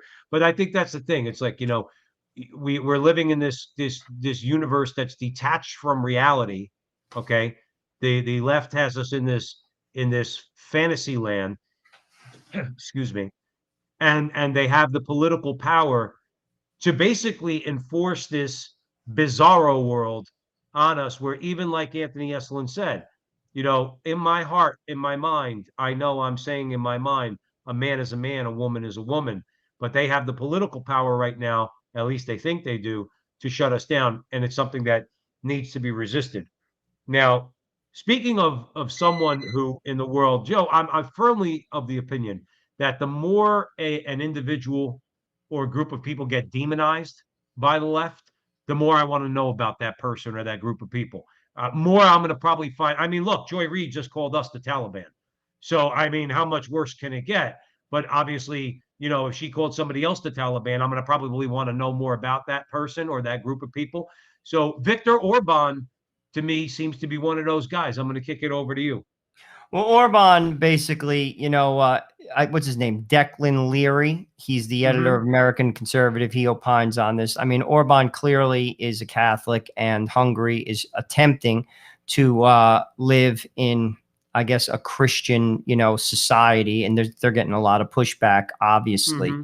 So he basically opines. He says, though our situation is perhaps a little less black and white, and there's disagreement on exactly when we turned our backs on the Christian social order that we built in the West, it's hard to deny in 2021 that such a break occurred. We too find ourselves subject to tyrannical ordering of the market that destroys the bonds of peace. We too find ourselves subject to domineering social philosophies that find no room for the family and in the future. We too are faced with Gnostic fanaticism that hates history and truth as much as it hates us. The response to the destruction of the West is not to sit back and let the market figure it out, nor to reconcile ourselves to the pressures of secular technology and liberal modernity. What post-Christian societies need is a deliberate effort to restore social order, to reassert the prerogatives of church and family in the face of hostile forces. It's interesting. Exactly what we've been talking about. Exactly what we've been talking about. He brings up, what's his name? Blessed Karl of Austria. I mean, yes. Ultimately, I mean, it's a point. Could it come to that? Maybe. You see, the thing is, I think about this sometimes because about our own society, and he's talking about the struggles that they're having in Hungary. Clearly, they have struggles. The EU is coming down on Poland and Hungary, like, to be honest with you, on you know what. I mean, in plain English, they're for really, this reason, Joe. But for absolutely. There's no question. They're standing up. They're standing up against the oligarchs. I mean, but just say, for instance, like in our own society, because I think this culture war, I mean, I'm very interested to see what happens in 2024. And let's just say, for argument's sake, I can't predict what's going to happen. Say Trump is to win. Just say he is to win. He runs and he wins. I clearly think he's going to run. Whether he wins or not is here nor there. But say he does. Joe, you do realize that if he wins in this country, people are going to go effing berserk. Right. Like berserk in a way that I actually think it's going to make what we saw the first time around look like. But Joe, I know what you're saying, but here's the thing. Orban here is talking in the quote you wrote. He's talking about a reassertion of our No, but prerogative. this is where I'm getting at.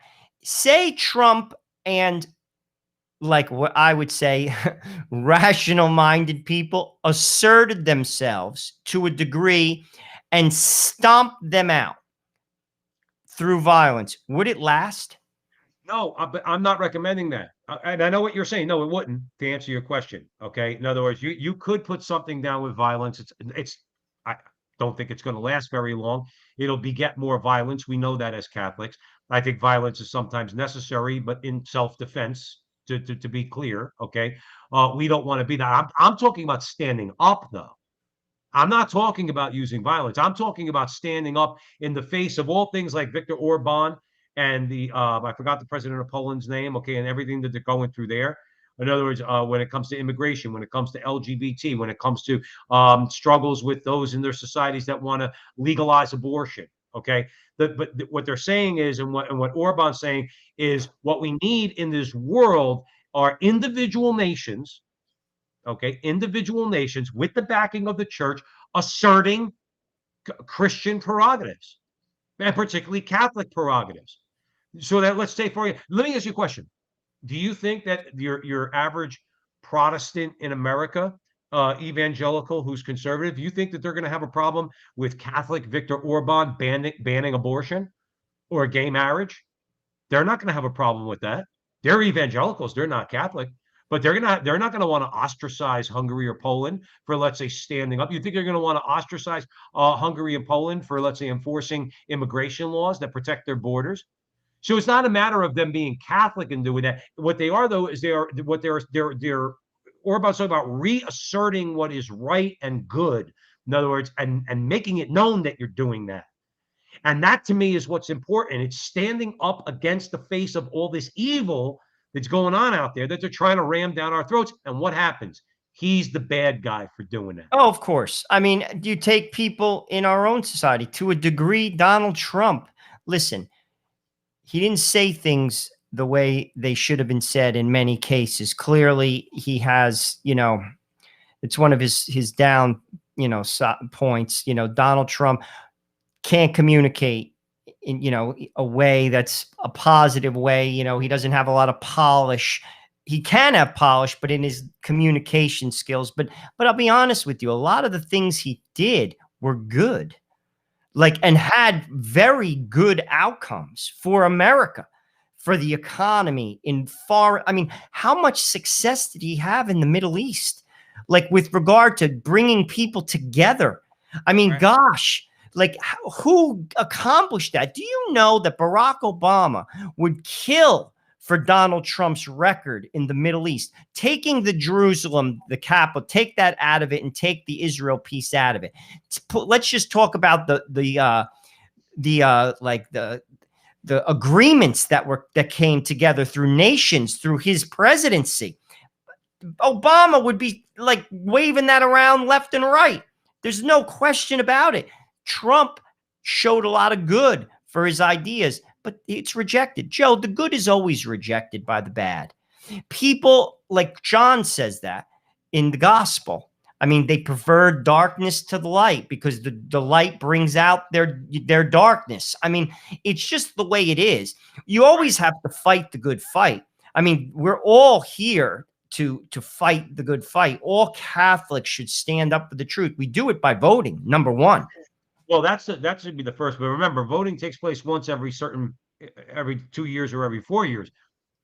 What I like about Declan Leary's article, and this is what struck me more than just wanting to talk about Viktor Orban. I think Father Zulsdorf too. He included this article in his blog, and part of it is about standing up. In other words, that's why they mentioned Blessed Karl.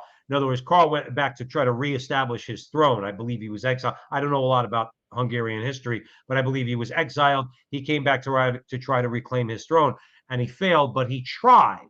You see, that's the idea, is that he didn't just give up. Declan Leary, now, this is where I think that we have to hammer this home to conservatives. Joe, you tell me. I'm going to read it to you, but I think it's spot on. Okay. He says, quote, on the one hand, we can let it run its course, talking about all of this nonsense that we're up against, okay?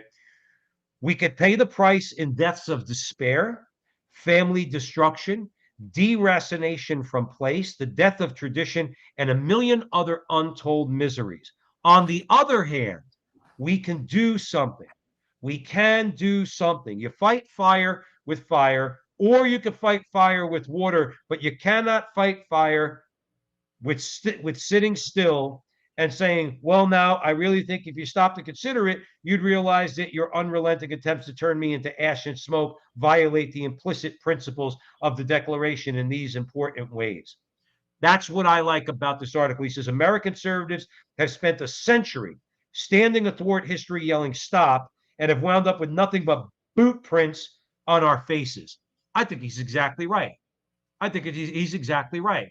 In other words, we say that we're standing up against, like, take the perfect example, Joe. We spent 4 years hearing about big tech. All right. We need to do something about big tech, do something about big tech. We make heroes out of people like Josh Hawley, who we like, Ted Cruz, who we like, Rand Paul, who we like. Did they do anything when they had the majority in the Senate and in the House? No. Did they? Did they? Did they stand up? They talk a good game. Oh, we're conservatives and we're pro-life and all this, blah, blah, blah. But then when it comes to push come to shove, they don't do anything. Well, know what it And is? I think it comes down to rocking the boat. That's the thing I liked about Trump, to be truthful with you. You see, and that's why I think they hated him, including Republicans. Trump was willing to rock the boat. You see, when you're rich, a lot of these Republicans, it's like I'll use John Roberts as an example. Why should he rock the boat? The boat works for John Roberts. The boat doesn't work for me as a Catholic, like middle-class guy trying to raise a family. But it works for John Roberts. He's probably worth about $10 to $20 million. He's got a Harvard law degree. He has so much like earning. I mean, he could write a book, make millions of dollars at the drop of a dime. Like, it works for you. Why would you rock the boat? You see, that's one of the things that I really liked about Trump. He was willing to do that. The way he went about it, sometimes he cut off his nose to spite his face. But that's why they don't do it, I think. They're not like, they have no skin in the game because they've already won. Like Josh Hawley does it, I give him credit. But Josh Hawley's another one. Dude, he's got a Yale law degree. Do you know how much money Josh Hawley could make if he wasn't a senator? Dude, ridiculous. Like, he's of the like. Does that make you think that he actually could do something to change things because he can go out and make $1 gazillion and instead he's trying to actually, because I'll be honest with you, when we talk about conservatives, we went through it a little bit with Patrick Deneen in our interview with him. You know, when you talk about conservatives, what are they conserving? Josh Hawley is the kind of guy, he actually is a conservative. And from what I could gather, also from an economic point of view, he's not a knee-jerk, don't question the free market conservative. He actually cares about workers' rights and trade deals, while at the same time he cares about marriage and abortion. In other words, he to me is a true conservative. But let me touch on this about the marriage and abortion. I pray to God he would run in 2024, because now here's a guy who does come across well and could be much more effective, I think, than Donald Trump. But I'll tell you what, you mentioned marriage and abortion. Do Americans care enough about that to back someone like that they're going to win? I think so. You want to know why I say that? Remember the story we covered on the Crusade channel of it was a couple of months ago, where we looked at the numbers of those who are fist in the air for abortion and fist in the air against abortion. In other words, when you talk about the people that make abortion their number one issue, we crush them. In other words, pro-life people make abortion. We crush them. The people who are actually fist in the air, that's their first issue, aren't a big part of the Democrat Party and aren't a big part of the Republican Party. Those are people that kind of would be like, okay, well, if abortion's legal, it's legal. If it's not, it's not. I'd like to see it legal in the first trimester, but like, this is what they would say. And yes, those people I think would vote for Josh Hawley, even if Josh Hawley, let's say, was an abortion abolitionist. I don't know if he is. He might be one of the heartbeat guys or first trimester guys. I don't know. Okay. But my point is, yes, that guy can get elected. We all know, Joe, in this country that the vast majority of Americans do not recognize a man and a man as a legitimate marriage, or a woman and a woman. Those are No, I fake. get it, but They I talk about also fake. They I think will that not. there's a lot of people that don't care. You see, like because they don't think past their front door. Like, people who, to be honest with you, who are thinking about society as a whole know that there is no substitute in marriage from a man and a woman. That's what marriage is. And that's the building block of society. And anything that gets on the same plane as that devalues the most important building block of a society. But people don't think like that. Again, our society has become shallow. Like, I know people, listen, I know good people who I'm like, I have all to, as you do. We're not like, for people who may not know, I don't just hang out with Catholic people. I have all types of friends. In my neighborhood, while most people are probably baptized Catholics, they don't go to church. But I would recognize many people in my neighborhood as people of quote unquote goodwill. Like, they'd help you if you were hurt, or frankly, you could have a human conversation with them. You're not going to talk about Aquinas, but you're going to have a conversation. Point being, I bring that up. Same-sex marriage isn't driving them. They don't care. They don't care about abortion unless it's their daughter. Like, this is because, again, people don't take their faith seriously. It's not a value. Like, everyone else is valued, people like myself who have kids, their value is, I want my kid to get into an ass-kicking college. That's what everyone shows on Facebook. My kid's in this school, my kid's in that school, because I want my kid to make a ton of money. That's what they value. Meanwhile, you go to that college, you lose your soul, and you wind up in hell. What good is the degree? No, I mean, this is where we've lost our rudder. You see, this is why it's not a political solution. And I got news for you. Like, I learned that from Trump. Like, we obviously, Joe, you're right. We have to, I vote, trust me, I vote, and I try to speak the truth and educate people and talk the talk. But ultimately, the game changer is people have to have a change of heart. They got to gear themselves to the true, which is God. And until that happens, I got news for you. I think, like, you take a guy like, what's his face, who just got booted off CNN. What the hell's his name? Santorum. No, he got booted. Yeah, I think he just got sacked out of Santorum. Rick Santorum. He used to be on CNN as a commentator. Oh yeah, they got rid of him. I wasn't even aware. But my point is, here's a guy, seems like a pretty good Catholic guy. He has like 7 kids. He has a Down syndrome, kid, and he's like, seems like I've walked behind him on the March for Life, one of the 2 times I went to it. Dude, no chance in America. Protestants aren't voting for that dude. No way.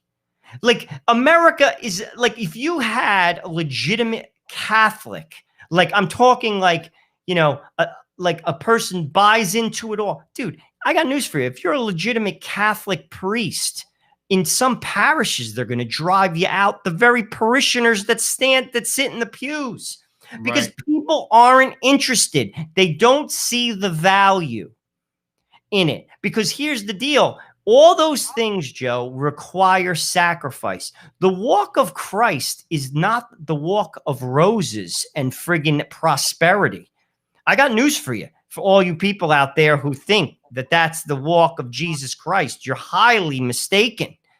The walk of Christ is the walk of sacrifice.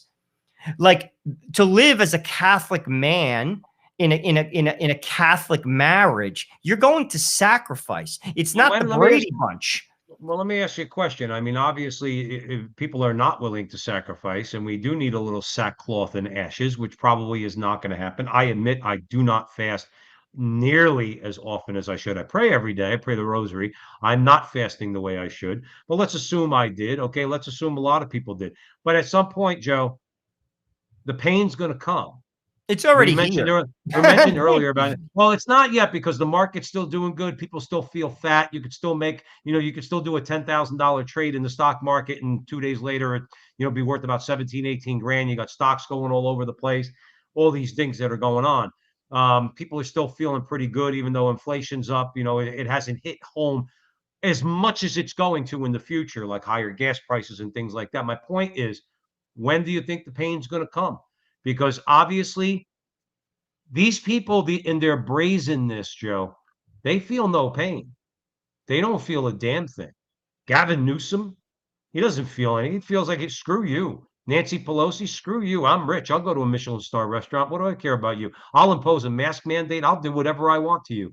You won't do a damn thing. When is God going to intervene?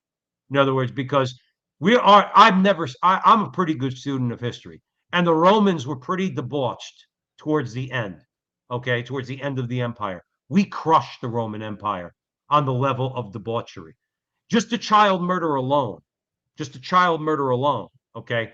But then you want to throw in everything else. When is it going to end, in your opinion?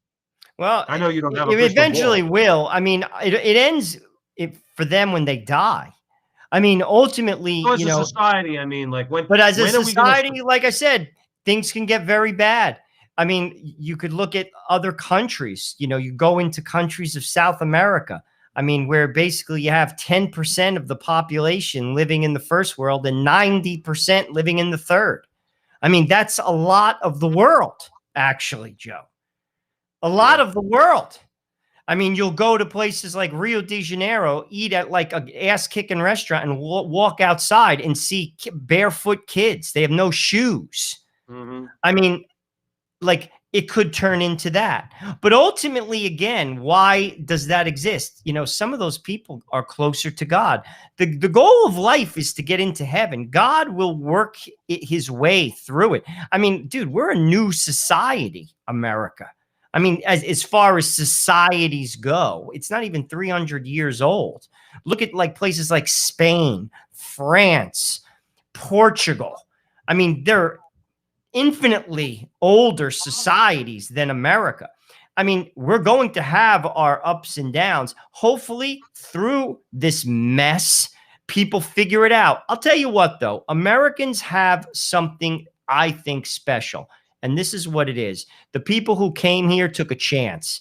And frankly, we are revolutionaries. That's who is here. All of us come from people who took a chance. Maybe when our backs get thrown up against the wall to the degree that you're talking about, where we're faced with financial ruin, when we're faced with no medical care whatsoever, when we're faced with our kids, it's not even a possibility that they're going to get educated. Maybe people will get their act together. Maybe, Maybe. Maybe that's the only thing that will, because clearly, Joe, I'm going to tell you this, they don't listen. Like, I'll be honest with you, people in my own family, they don't listen to things that are, frankly, if you ask me, they're base hits. We're not talking about deep theological truths like philosophical conversation. I'm talking about base hits. They don't listen. And frankly, it shows in their life. Well, that's one thing I will always say, and I try not to be judgmental, but that's one thing I'll say about the same thing amongst my friends and family. It shows. It shows. No, it showed in my life though. So the thing is, I'm not pointing the finger. It showed It's in my not life being because judgmental. It's just having eyes. yeah, right. Having eyes to see is that it's like the saying goes, how's your worldview working out for you? I know my worldview 10, 15 years ago or 15 years ago or more sucked. That's why I lived a terrible life. In other words, and it's like you always talk about, it requires a change. But you're right. So many people I know in life, it's like they're going through so much. Okay, when do you bend the knee? When do you change? But Joe, unfortunately, we have to leave it there. No, it's true. So yeah, so we're gonna have to run now. So thank you for listening to us on the Crusade Channel, your home for the Mike Church Show, Crusade Channel News, the Barrett Brief, and Kennedy Profession. From sun up to sundown, the Crusade Channel is the last live radio station standing.